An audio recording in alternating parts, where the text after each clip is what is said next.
I've been living in Japan for the past 44 years, and I'm a Japanese citizen. I studied Chinese literature, and I spent 32 years as a professor of cross-cultural management, teaching in both Japanese and Chinese. So I've worked for decades across both languages.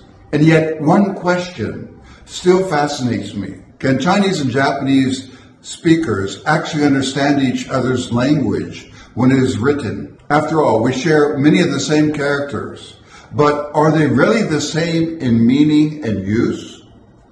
There is no simple answer because it depends on the context, the individuals involved, and other factors. In this video, I'll explain some key factors that affect mutual understanding. One of the first things we need to understand is that not all characters are written the same way across East Asia. Today we have three major systems: traditional characters used in Taiwan, Hong Kong, and by overseas Chinese communities, simplified characters used in mainland China, and Japanese simplified characters which were created after World War II. Interestingly, Japanese kanji sometimes look more like traditional Chinese versions, sometimes like the simplified ones from mainland China, and sometimes they're different than both of these. So if someone knows both simplified and traditional Chinese characters, they have a real advantage when trying to read Japanese kanji. But for Japanese speakers, simplified Chinese characters can sometimes be the most difficult to guess, especially when the character has changed dramatically. It's really a case-by-case situation. Now let's talk about something that really sets Japanese apart from Chinese, and that is kana. Modern Japanese combines kanji with two phonetic scripts, hiragana and katakana. They were developed over 1,000 years ago during the Heian period, when Japanese scholars began simplifying Chinese characters to represent native Japanese sounds rather than meanings. Hiragana evolved from cursive-style Chinese characters and is used for grammatical endings, particles, and native Japanese words without kanji. Katakana comes from the angular abbreviations of Chinese characters and is mostly used for foreign loanwords, onomatopoeia, and emphasis. Now, let me show you some examples of signs in Chinese that I photographed recently in Chengdu, China, and analyze how much a Japanese speaker would understand. The first one is 广告,微角声. The first two characters, 广告, is the term for advertisement in both Chinese and Japanese. The third character indicates a position, spot, or location. And the last two literally mean to invite commerce or business investors. Altogether, this sign means advertising space available for lease. Now, let's look at this from a Japanese perspective. These characters exist in Japanese and are recognizable, but the first one is a simplified Chinese character. However, a Japanese person will probably be able to guess its meaning if they see it as a dual character compound and understand that it means advertisement. These multi-kanji compound words are referred to as jukugo and are most commonly two character combinations that carry a fixed meaning. Now let's consider the overall interpretation by a Chinese speaker looking at the Japanese equivalent, ko kokubo shuchu, meaning now accepting advertisements or advertising space available. It's very common on posters, billboards, and unused screens. All but the first character is recognizable to someone who knows just simplified characters. So a likely reaction by such a person would be, something recruitment in progress? Maybe advertising? Guessing from context, for example, seeing the sign on a blank billboard or screen, they could probably figure it out more easily than a Japanese person reading the Chinese version. Next, we have this sign. Let's take a look at it line by line. The first line, when xin ti shi, means gentle reminder or warm notice. The first pair, when shin, would not be understood. The first character of this pair also means warm in Japanese, but the second character is virtually unknown in modern Japanese outside of names and classical texts. Even though the second pair exists in Japanese speakers would still miss the nuance of T, sure, as meaning a notice. In Japanese, teiji always implies that something is being formally presented, shown or submitted, often in administrative, official, or structured contexts. It does not mean reminder, or in this case, warning, as in Chinese. Let's take a look at some examples of how it is used in Japanese. To present an ID. 身分証を提示する。 To present evidence. 証拠を提示する。 To propose a solution. 解決策を提示する。 Passport must be shown. パスポートの提示が必要です。Now let's take a look at the second line, which means tiles are falling from the outer wall ahead.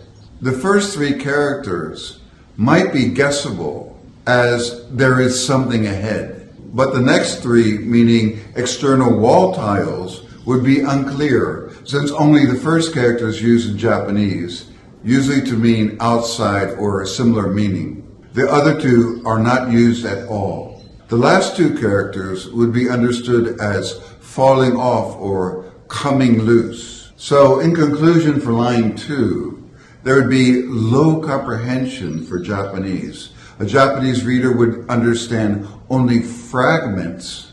The subject, tiles from the outer wall, is mostly lost. Taking a look at line 3, mostly it would be unclear to a Japanese reader. There's only the two characters for being careful would be the same.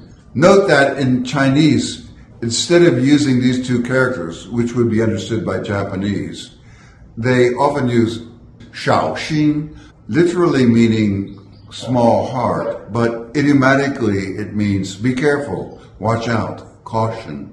In Japanese, these two characters also exist, but they would be read as shoshin. In Japanese, it does not mean be careful.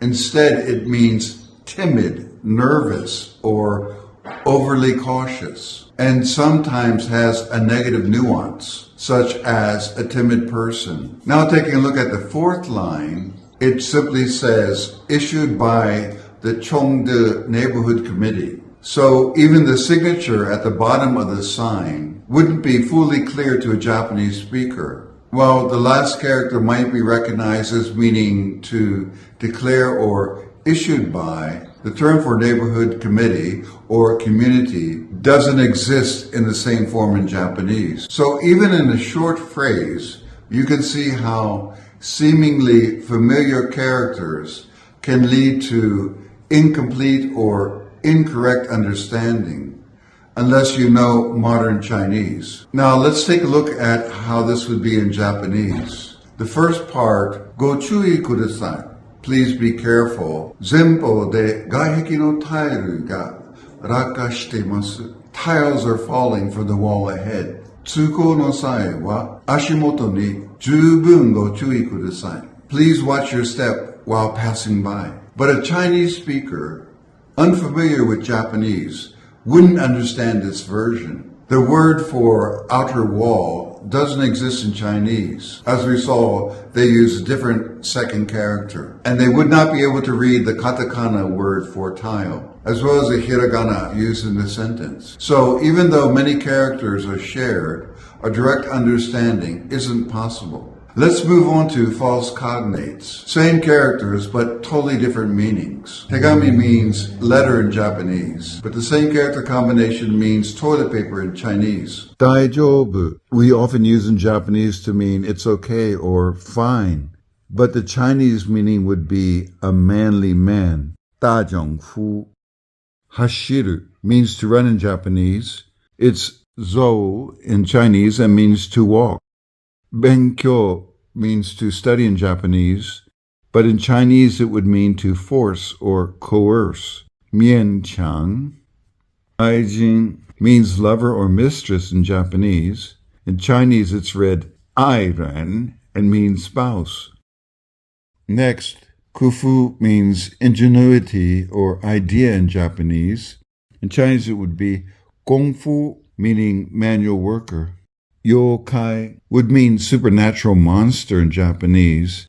In Chinese, it would be yao gui, meaning seductive woman. Interestingly, when Japanese uses kanji only for names, universities, ministries, government agencies, and so on, they're often highly intelligible to Chinese speakers. Take, for example, the University of Tokyo. A Chinese reader would easily recognize this because it looks like a university name in Chinese. Or Japan's Ministry of Foreign Affairs is almost identical to the way the Chinese write it. So in these formal kanji-only contexts, written Japanese can be surprisingly transparent to a Chinese reader, often more than everyday language, which involves kana. So as I mentioned, then the final barrier is the use of hiragana and katakana. Even when some of the characters used in Japanese are somewhere the same as in Chinese, Japanese is filled with kana, and they carry the real meaning of the sentence. And understanding them are crucial to understanding the meaning of the sentence. For a Chinese speaker, these particles, verb endings, and loan words make modern Japanese very hard to understand without study. That's why, even though we share thousands of characters, written mutual intelligibility between Japanese and Chinese is more limited than it would first appear. And I would like to mention, if you're interested in my life journey through 101 countries using over 30 languages, please check out my website, polyglotdreams.com, where you will find my memoir, A Life in 30 Languages, written in English and many other languages, as well as combinations, dual language readers. And these dual language readers are also packaged with audiobooks so that you can use them to greatly increase your ability in your target languages. Thank you for listening, and see you in the next video.